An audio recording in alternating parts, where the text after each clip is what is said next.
Hello everyone, have a good day. This time I'm going to share to you my story analysis about The Tale of Two Cities by Charles Dickens. But before that, I just want to share to you the content of this presentation.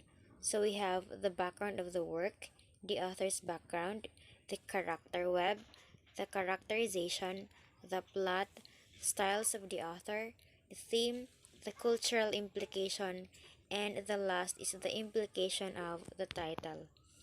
So first we are going to talk about the background of the work. A Tale of Two Cities is a historical fiction novel by the English writer Charles Dickens. It was published in 1859. So the story is based on the French Revolution and takes place over 17 years, starting from 1775 and ending in 1792. So the novel traces the private life of a group of people caught up in the catalysm of French Revolution. So Charles Dickens based his historical details on his own observation and investigations during the numerous visit to Paris. So next is the author's background. Charles Dickens was a British novelist, journalist, editor, illustrator, and social commentator who wrote such beloved classic novels as Oliver Twist, A Christmas Carol, David Copperfield, A Tale of Two Cities, and Great Expectations.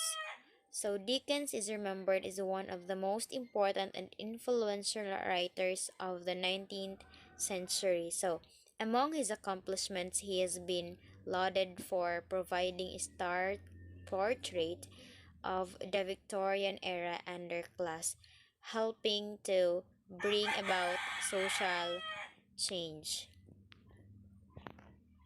Next is the character web.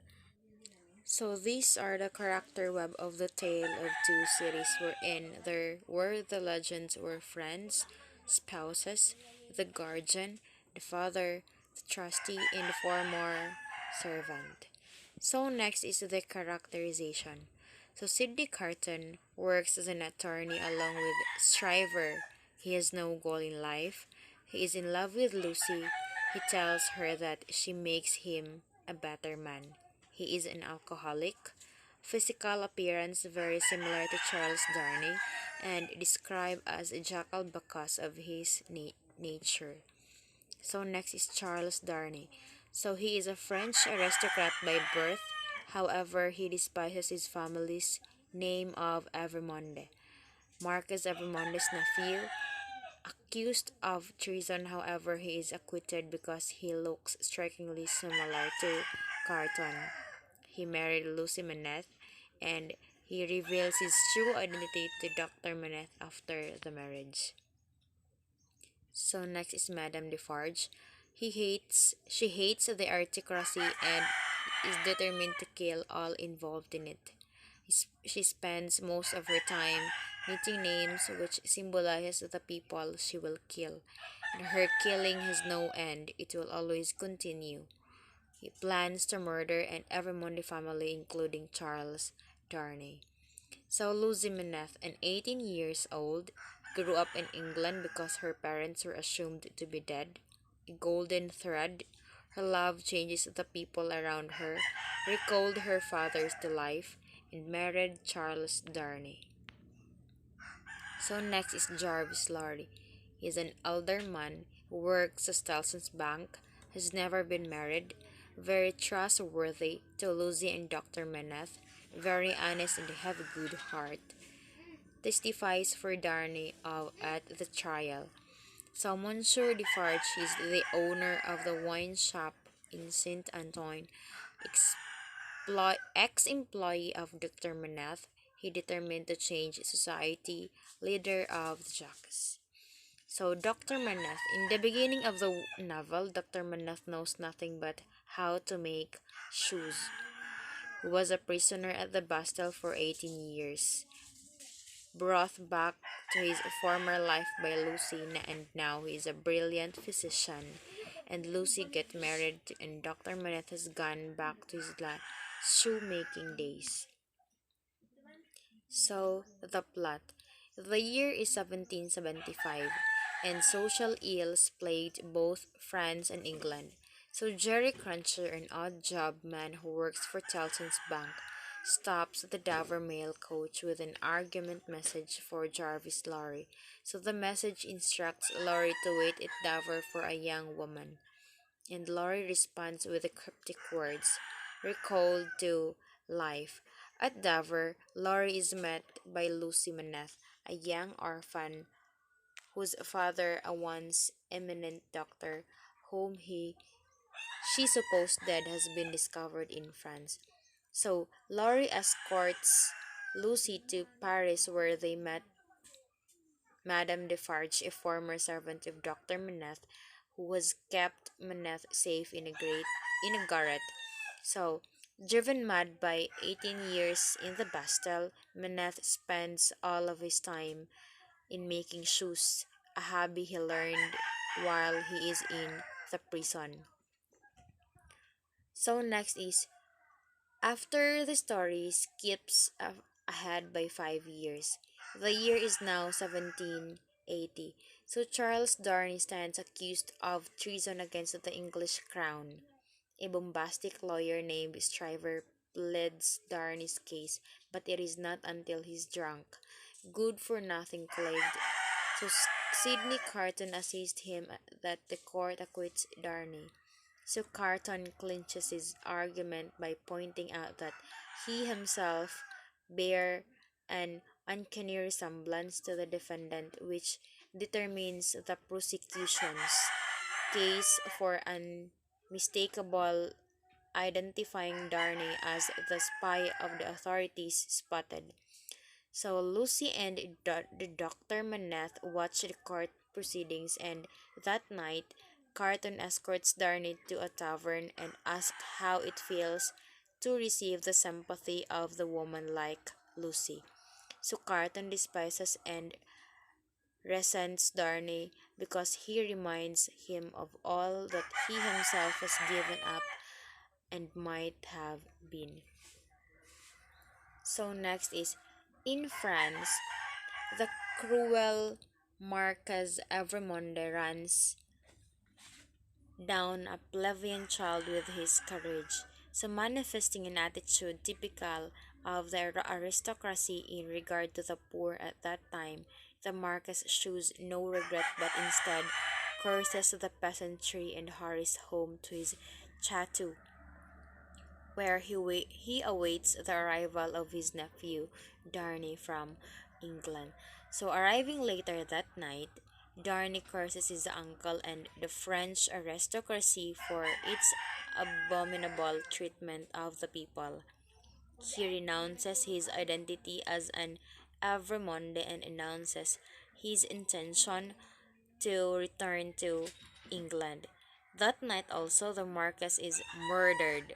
The murderer has left a note signed with a nickname adopted by the French revolutionaries, Jacques. So a year passes and Darnay asks Maneth for permission to marry Lucy. He says that if Lucy accepts, he will reveal his true identity to Maneth. So Carton, meanwhile, also pledges his love to Lucy, admitting that though his life is worthless, she has helped him dream of a better, more valuable existence. On the streets of London, Jerry Cruncher gets swept up in the funeral procession for a spy named Roger Cly. So, back in London, Darnay, on the morning of his wedding, keeps his promise to Maneth that he reveals his true identity, and that night Maneth relapses into his old prison habit of making shoes. After 9 days, Maneth regains his presence of mind and soon joins the newlyweds on their honeymoon. Upon Darnay's return, Carton pays him a visit and asks for his friendship.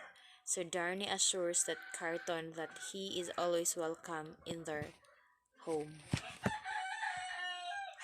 So next is later that night he demonstrate his talents as resurrection man, sneaking into cemetery to steal the Salclai's body. So in Paris, meanwhile, another English spy known as John Barsad drops into Defarge wine shop. Barsad hopes to turn up evidence concerning the mounting revolution, which is still in its covered stages. So Madame Defarge sits in the shop knitting a secret registry of those whom the revolution seeks to execute. So Darnay receives an acquittal, but that the same night he arrested again. The charges this time come from Defarge and his vengeful wife. So Carton arrives in Paris with a plan to rescue Darnay and obtains and help of John Barsad, who turns out to be Solomon Pross, the long lost brother of Miss Pross, so Loss's loyal servant. Next is the year is now 1789. The peasant in Paris storm in the Bastille and the French Revolution begins. The revolutionaries murder aristocrats in the streets. The gabble, a man charged with the maintenance of the Everymonde states. So it is imprisoned. 3 years later, he writes to Darnay asking to be rescued. Despite the threat of great danger to his person, Darnay departs immediately for France. So, upon hearing this story, the jury condemns Darnay for the crimes of his ancestors. The sentences him to die within 24 hours.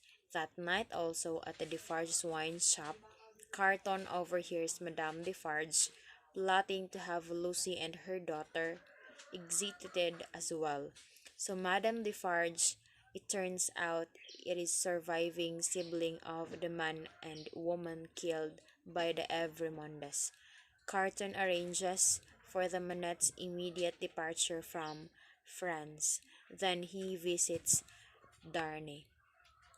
As soon as Darnay arrives in the Paris, the French revolutionaries arrest him as an immigrant.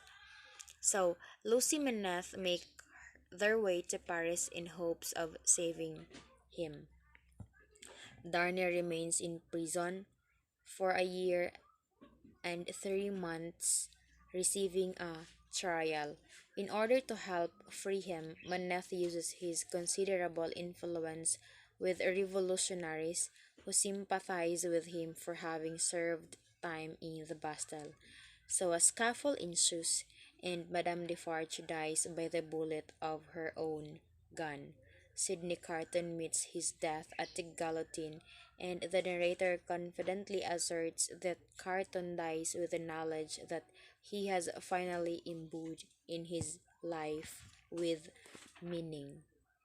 So next is at Darnay's trial, Defarge produces a letter that he discovered in Maneth Old Jail in the Bastille. He later explains the cause of Maneth's imprisonment years ago, and brothers Evermonde enlisted Maneth medical assistance. So they ask him to tend to a woman whom one of the brothers had raped and her brother whom the same brother had stabbed fatally. So fearing that Maneth might report their misdeeds and Evermondes had him arrested. So then he visits Darnay in the prison, tricks him into changing clothes with him, and after dictating a letter of explanation, drugs his friend and Consus. So Barsad carries Darnay now disguised as Carton to an awaiting coach, while Carton disguised as Darnay awaits execution. Is Darnay Lucy their child, and Dr. Maneth speed away from the Paris. So Madame Defarge arrives at Lucy's apartment hoping to arrest her. There she finds the supremely protective Miss Pross. So now let's go on to the styles of the author. the foreshadowing.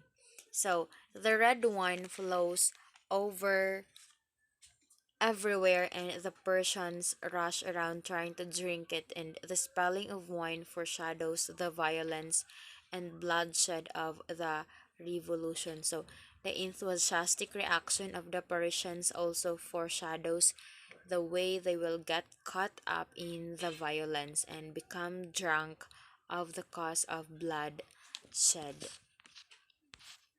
So next is the themes, a form of spiritual resurrection. So way back to the story, Dr. Manes is recalled to life by his release from prison and reunion with Lucy. So Charles Darnay escapes the guillotine, and Sidney Carton undergoes a form of spiritual resurrection just before his death. So next is the willingness to sacrifice.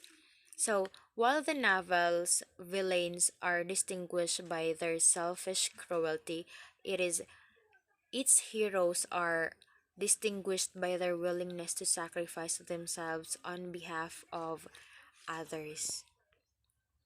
So next is the cultural implication. A tale of two cities is that experience and tradition provide greater stability than revolutionary uprisings. So it implies revolution and resurrection, as Charles Dickens provides a vivid description of the reign of terror, which he portrays as the inevitable outcome of years tyranny by the French aristocracy. So next is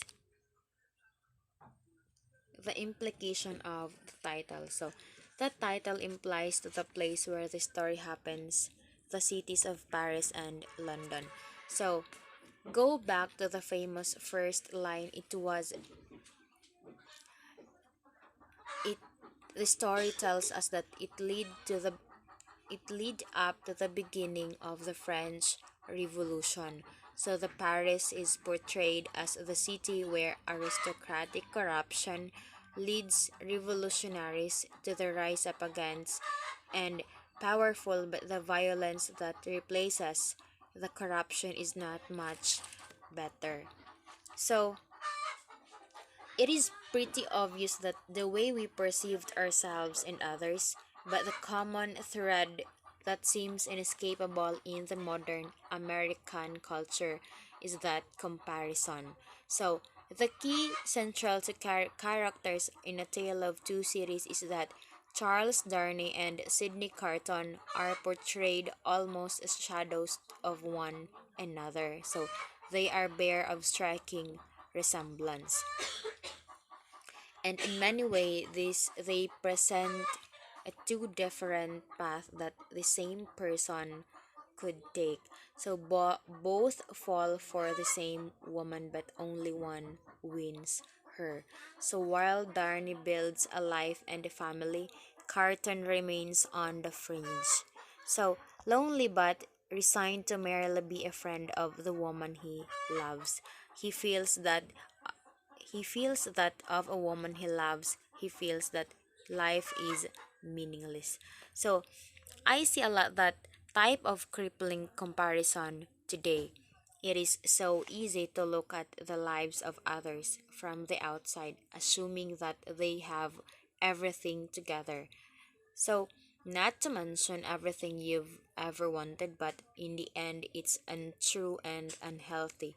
In a way, Carton's story serves as a warning for us. So, don't become trapped in envy. Figure out who you are and write your own story. So, that would be all, and thank you.